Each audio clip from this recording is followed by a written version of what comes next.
बिस्मिल्लाहिर्रहमानिर्रहीम। The blank page official में आपको खुशामदीद कहते हैं। अगर आप नए हैं इस चैनल पर तो सब्सक्राइब ज़रूर करिएगा और बेल आइकन को प्रेस करना ना भूलिएगा।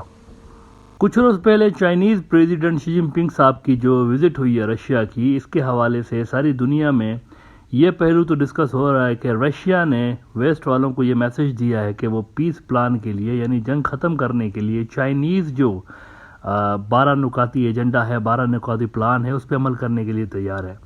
यानी रशियंस ने एक तरह से वेस्ट वालों को ये बताया कि जंग ख़त्म करने के लिए आपको इन पॉइंट्स पे बात करनी पड़ेगी हमारे साथ। लेकिन इस विजिट के अंदर एक और बहुत बड़ी डेवलपमेंट हुई है, सिग्निफिकेंट डेवलपमेंट हुई है, जिसके बारे में वेस्टर्न मीडिया ने भी ज़्यादा नहीं लिखा। लेकिन फरीद ज़करिया एक बड़े अमेरिका के पॉलिटिकल एनालिस्ट हैं। फरीद ज़करिया ने आज वाशिंगटन पोस्ट में वो जो इम्पोर्टेंट मुद्दा स्किप हो गया यूँ समझे मेन स्ट्रीम मीडिया के अंदर, उसको उठाया है। और फरीद ज़करिया ने इस हवाले से वाशिंगटन पोस्ट में अपना एक आर्टिकल लिखा है। वो कहते हैं कि the dollar is our super power and Russia and China are threatening it. इस आर्टिकल में फरीद ज़करिया कहते हैं कि the most interesting outcome of the 3-day summit between Vladimir Putin and Xi Jinping got limited media attention. Describing their talks, Putin said, "We are in favor of using the Chinese yuan for settlements between Russia and the countries of Asia, Africa and Latin America." अब इसका मतलब यह है कि दुनिया की जो दूसरी बड़ी इकोनॉमी है, यानी कि चाइनीज़, अमेरिका के बाद दूसरी बड़ी इकोनॉमी ये है ना, वो और दुनिया की जो सबसे बड़ी एनर्जी मार्केट है, एनर्जी एक्सपोर्ट करने वाली मार्केट है, यानी रशिया, इन दोनों ने ये डिसाइड कर लिया है कि जी युआन में ही ट्रेडिंग करेंगे। अब इसके साथ साथ दुनिया में देखें और क्या हो रहा है।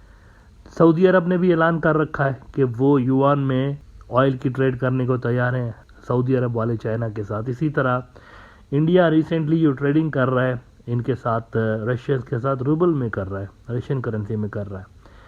इसी तरह से आप देखें कि ईरान के ऊपर सैंक्शंस लगे हुए हैं, तो ईरान भी दीगर जो करेंसीज हैं उनके अंदर ट्रेडिंग कर रहा है। फिर डिजिटल करेंसी भी चाइनीज़ ने जो है वो लॉन्च करी हुई है। तो कोई एक अल्टरनेट तो नहीं है डॉलर का इस वक्त दुनिया में, लेकिन बहुत सारे अल्टरनेट यूँ समझें कि डॉलर के इस वक्त पैदा हो रहे हैं दुनिया के अंदर। और इस पे फरीद ज़करिया ने अमेरिका का ध्यान अपना जो है वो ड्रॉ करवाया है। और फरीद ज़करिया कहता है कि dollar is America super power, it gives Washington unrivalled economic and political muscle. The United State can slap sanctions on countries unilaterally, freezing them out of large part of the world economy, and when Washington spends freely, it can be certain that its debt, usually in the form of T-bills, will be bought up by the rest of the world. और इसी वाले से फिर वो कहते हैं कि देखिए हमारी इतनी ज़्यादा डिपेंडेंस है डॉलर के ऊपर, और फिर अगर डॉलर कमज़ोर होगा, यूँ उसके इतने सारे राइवल्स पैदा हो जाएंगे, तो फिर हमारी डोमिनेंस का क्या होगा दुनिया के ऊपर। अच्छा, ये बात बता दूं आपको कि डॉलर पे अभी तक चाइना जो है डॉलर के साथ कम्पीट क्यों नहीं कर पा रहा है। इसकी एक बहुत बड़ी वजह है। डॉलर को अगर आप देखें एक आलमी करेंसी है और मार्केट के हिसाब से चल रहा होता है। इस पे बहुत ज़्यादा डीप कोई अमेरिका का कंट्रोल नहीं है। अमेरिका की करेंसी है, लेकिन ये चलती आलमी जो डिमांड है ना उसके ऊपर चलती है। युआन ऐसा नहीं है। युआन के ऊपर टाइट कंट्रोल है उनकी सेंट्रल बैंक का। युआन को चाइना ने फ्रीली नहीं छोड़ा हुआ आलमी मार्केट के अंदर, वो कंट्रोल करके बैठते हैं उसके ऊपर। तो ये वो चीज़ है जो कि डॉलर को युआन के ऊपर एक तरह से यूँ समझें कि एज देती है। चाइनीज़ अगर युआन को ग्लोबल करेंसी बनाना चाहते हैं तो उनको अपनी पकड़ उसके ऊपर ढीली करनी पड़ेगी और मार्केट के ऊपर छोड़ना पड़ेगा। और अगर चाइनीज़ ऐसा करते हैं तो फिर उनकी अपनी जो मार्केट है उसके ऊपर भी इसका इम्पैक्ट पड़ रहा होगा। तो ये दो डिफरेंट अलग अलग करेंसीज अलग अलग तरीके से मैनेज होती हैं। अमेरिकन ने डॉलर को डिज़ाइन ही आलमी करेंसी के तौर पर किया हुआ है, यानी ये यूँ समझें कि लोकल से ज़्यादा एक इंटरनेशनल करेंसी के तौर पर उन्होंने इसको रखा हुआ है। युआन जो है वो ज़्यादातर लोकल करेंसी के तौर पर यूज़ हो रही होती है वहाँ पर, और उसको मैनेज भी उसी तरह से उनका सेंट्रल बैंक कर रहा होता है। और इसी हवाले से फिर फरीद ज़करिया लिखते हैं कि we keep searching for the single replacement for dollar and there will not be one, but could the currency suffers weakness by 1000 cuts. ये जो मैंने आपको बताया कि सऊदी वाले भी युआन में ट्रेड करने को प्रेफर कर रहे हैं, और फिर रशियंस भी कह रहे हैं कि युआन में ट्रेड करेंगे, और लैटिन अमेरिका के साथ भी युआन में करेंगे ट्रेड। इंडिया भी रूबल में उनके साथ रशियन के साथ ट्रेड कर रहा है। तो ये 1000 कट्स की तरह इसको शायद ये डिस्क्राइब कर रहे हैं कि अगर कोई एक करेंसी नहीं आ रही तो ऐसा तो नहीं कि दुनिया के अंदर मुख्तलिफ ये जो चीज़ें चल रही हैं तो ये भी तो डॉलर को वीक कर सकती हैं। और एक इंटरेस्टिंग चीज़ जो पॉइंट आउट कर रहे हैं अमेरिकन इंटेलेक्चुअल्स, वो कह रहे हैं कि पहले जब दुनिया में क्राइसिस आते थे तो डॉलर मज़ीद स्ट्रांग हो जाता था, लेकिन अब जब क्राइसिस आते हैं तो डॉलर वीक होना शुरू होता है। तो ये भी एक नई चीज़ नज़र आ रही है। अच्छा, एक और इंटरेस्टिंग बात यह है कि ये जो यूरोपीय यूनियन वाले हैं वो भी यूरो को डॉलर के मुकाबले में आगे लाने पे वो भी कोशिशें कर रहे हैं। इन दोनों तो सिर्फ अपने अपोनेंट्स नहीं, दोस्तों की तरफ से भी यूँ समझें कि डॉलर को एक तगड़ा कंपटीशन इस वक्त मिल रहा है। इस वक्त भी जब हम बात कर रहे हैं तो डॉलर की दुनिया के ऊपर डोमिनेंस है, मजबूत डोमिनेंस है, और दुनिया में ज़्यादातर जो ट्रेड हो रहा है और ज़्यादातर जो एक्टिविटीज़ ट्रांजेक्शन हो रही हैं वो हो रही हैं डॉलर के अंदर। लेकिन ये जिस तरीके से एक रवाज निकल पड़ा है नया, पहले नहीं होता था इस तरह से। पहले इस तरह बड़े बड़े जो ऑयल के प्रोड्यूसर्स हैं, बड़ी बड़ी जो इकोनॉमीज़ हैं, वो अल्टरनेट करेंसीज के ऊपर ट्रेड नहीं कर रही होती थी।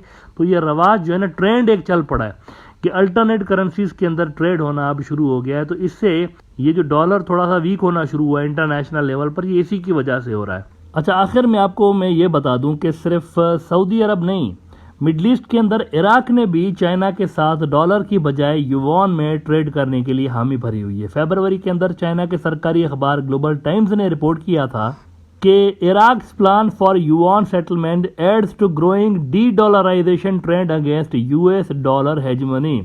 अगर आप देखें, गौर करें एक बात पे कि ये जो मेन दुनिया के ऑयल प्रोड्यूसर्स हैं, ईरान हो गया, सऊदी अरब हो गया, इराक हो गया, फिर रशिया हो गया, ये सारे के सारे डॉलर से ज़्यादा युआन को प्रेफर करने लगे हैं। तो ये एक बहुत बड़ा, ये समझे कि नेगेटिव सिग्नल है अमेरिकन डॉलर के हवाले से, और इसमें अमेरिका को खुद को ब्लेम करना चाहिए, अपने आप को दोष देना चाहिए। इसकी वजह यह है कि इन्होंने डॉलर को और सैंक्शंस जो ये इकोनॉमिक फाइनेंशियल सैंक्शंस लगा रहे होते हैं मुल्कों के ऊपर ना, उसको कुछ ज़्यादा ही इन्होंने पॉलिटिकल मकासद के लिए यूज़ करना शुरू किया पिछले कुछ सालों के अंदर। इन्होंने मतलब डॉलर को मजाक बना के रखा, एज अ वेपन के तौर पर इनके पॉलिटिशियंस यूज़ करते रहे। अब डॉलर एक बहुत कन्वीनियंट किस्म की और बड़ी पावरफुल किस्म की करेंसी है, दुनिया को इसके ऊपर एतबार था। लेकिन जब अमेरिका ने बिला वजह भी मुल्कों के ऊपर सैंक्शंस, फाइनेंशियल सैंक्शंस लगाना शुरू किया ना डॉलर को यूज़ करते हुए, तो इससे दुनिया में डॉलर की अल्टरनेट करेंसी का एक यूँ समझे कि नीड क्रिएट हुई दुनिया के अंदर, और उस नीड को अब ये चीज़ें फुलफिल कर रही हैं कि युआन को दुनिया अल्टरनेट करेंसी के तौर पर देख रही है। हालांकि युआन के अंदर अभी तक वो बात नहीं है डॉलर वाली। एज आई सेड, वो मार्केट पर, आलमी मार्केट पर नहीं चलता, उसके ऊपर चाइनीज़ सेंट्रल बैंक का मुकम्मल कंट्रोल है। तो ये चीज़ें युआन को थोड़ा सा पीछे धकेलती हैं, लेकिन चाइनीज़ कोशिश कर रहे हैं फिर भी कि इसको एक आलमी करेंसी के तौर पर दुनिया में इंट्रोड्यूस करवाया जाए।